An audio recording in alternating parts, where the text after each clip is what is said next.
Hello guys, मेरा नाम है कुशाल और आप देख रहे हैं मेरा चैनल हसल एंड लर्न, जहां पे हम हर रोज कुछ नया सीखते हैं अपनी लाइफ को थोड़ा और बेहतर बनाने के लिए। ये बेसिक पर्सनल फिनेंस का दूसरा पार्ट है। तो अगर आपने अभी तक पर्सनल फिनेंस का पहला पार्ट नहीं देखा तो लिंक आई कार्ड में है, डिस्क्रिप्शन में भी होगा शायद लिंक। तो ज़रूर देखिए पहला पार्ट, उसके बाद ही दूसरा पार्ट देखिए। और आज के इस वीडियो में हम बात करने वाले हैं इन्वेस्टमेंट, फाइनेंशियल फ्रीडम और रिटायरमेंट के बारे में।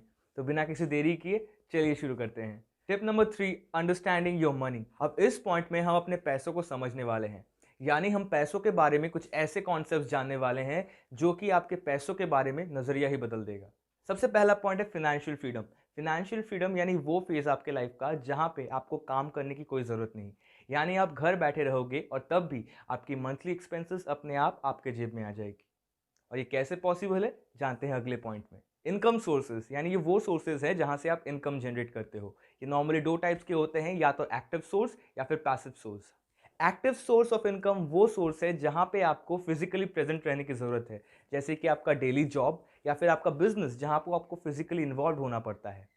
पैसिव सोर्स है शेयर्स, कोई बिजनेस इन्वेस्टमेंट या फिर कुछ रेंटल प्रॉपर्टी, जहां पे आपको फिजिकली प्रेजेंट होने की जरूरत नहीं, बल्कि आप फिजिकली प्रेजेंट ना होके भी वहां से इनकम जनरेट कर सकते हो। आपके शहर में, स्टेट में, इंडिया में जितने भी सो कॉल्ड अमीर लोग हैं उन सब की 50 to 60% इनकम जनरेट होती है पैसिव इनकम से। और इसीलिए वो 3 से 4 बिजनेस आराम से संभाल लेते हैं, क्योंकि उनका एक एक्टिव बिजनेस होता है और बाकी सारे पैसिव बिजनेसेस होते हैं। और इसीलिए वो अपनी प्रेजेंस के भी पैसे कमा लेते हैं। नॉर्मली ये कहा जाता है कि आपको 20s में अपनी एक्टिव इनकम सोर्सेज पे ध्यान देना चाहिए और 30s में अपनी पैसिव इनकम सोर्सेज पे ध्यान देना चाहिए। अगला पॉइंट है कैश फ्लो। कैश फ्लो यानी कैसे आपका पैसा फ्लो करता है पर मंथ, आपके एक्सपेंडिचर्स, लाइबिलिटीज, एसेट्स आप कैसे क्रिएट करते हो और कौन कौन से में आप कितना कितना इन्वेस्ट करते हो। चलिए एक एग्जांपल लेते हैं कैश फ्लो का। ये एक मिडिल क्लास इंसान का कैश फ्लो है, यानी हम जैसे इंसानों का, राइट। हमें जॉब से सैलरी मिलती है और वो सैलरी पहले खर्चा होती है हमारे लाइबिलिटीज की तरफ, यानी car loans, home loans, student loans. और उसके बाद ये सैलरी जाती है एक्सपेंडिचर्स फुलफिल करने में, यानी वो खर्चे जो हमें नेसेसिटीज में लगते हैं, खाने का खर्चा, रहने का खर्चा, पीने का खर्चा, ट्रैवलिंग एक्सपेंसेस। ठीक है, उसके बाद हमारी सैलरी खत्म हो जाती है और हमारा ऐसे ही एसेट कॉलम खाली रह जाता है। चलिए अब देखते हैं एक फाइनेंशियली फ्रीडम इंसान का कैश फ्लो। यहाँ पे चीजें बहुत ही सिंपल है।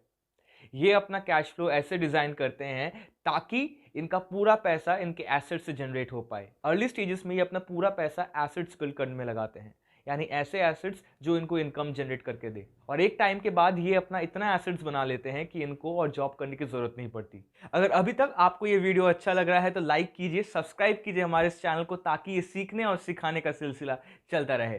Tip number 4, investing.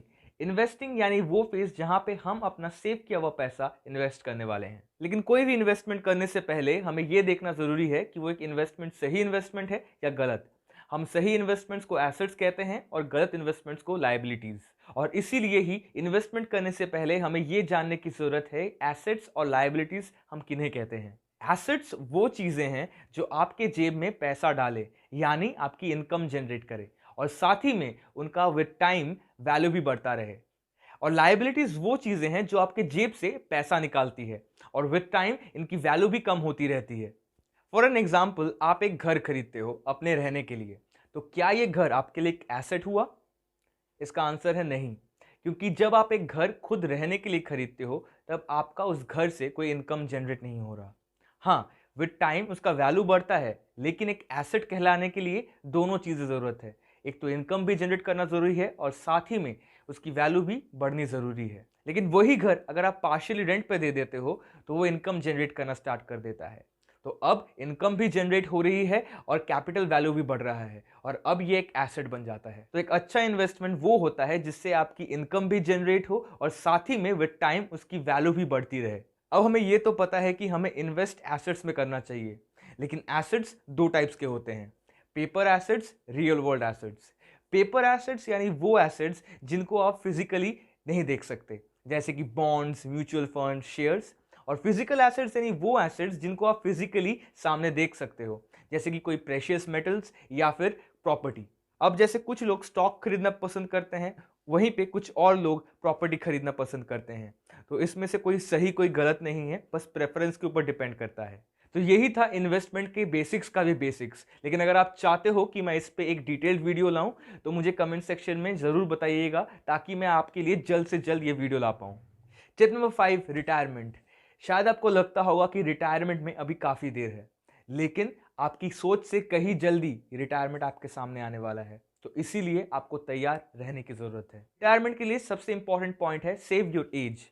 यानी अगर आपकी उम्र 25 साल है तो आपको 25% आपकी सैलरी का सेव करना है। अगर आपकी उम्र 26 साल है तो आपको 26% सेव करना है। वैसे ही अगर आपकी उम्र 30 साल है तो आपको 30% सेव करना है। लेकिन याद रखिए, ये फॉर्मूला आपके बस 40 तक काम आने वाला है।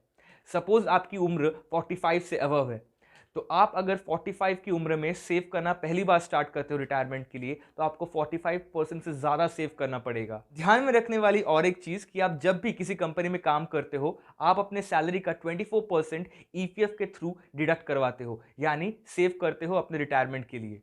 और इसीलिए जब भी आप कैलकुलेशन करें तो उसको ज़रूर कंसीडर कीजिएगा। यानी अगर आपकी एज 25 साल की है तो जैसे आप 24% ऑलरेडी सेव कर रहे हो, तो आपको बस 1% अपनी तरफ से सेविंग्स करने की ज़रूरत है। किसी भी फ्लाइट में ट्रैवल करने से पहले आपको इंस्ट्रक्शन दिया जाता है कि कोई भी अनवांटेड सिचुएशन आए तो सबसे पहले ऑक्सीजन मास्क खुद पहनिए। वैसे ही ये रिटायरमेंट अमाउंट आपके लाइफ का ऑक्सीजन मास्क है। आज की वीडियो में बस इतना ही था। आशा करता हूँ आपको सीखने और जानने को बहुत कुछ मिला। प्लान कीजिए अपने मेहनत की कमाए हुए पैसों को, ताकि ज़िंदगी में टेंशन कम मिले और सुकून ज़्यादा। Until then, hustle and learn.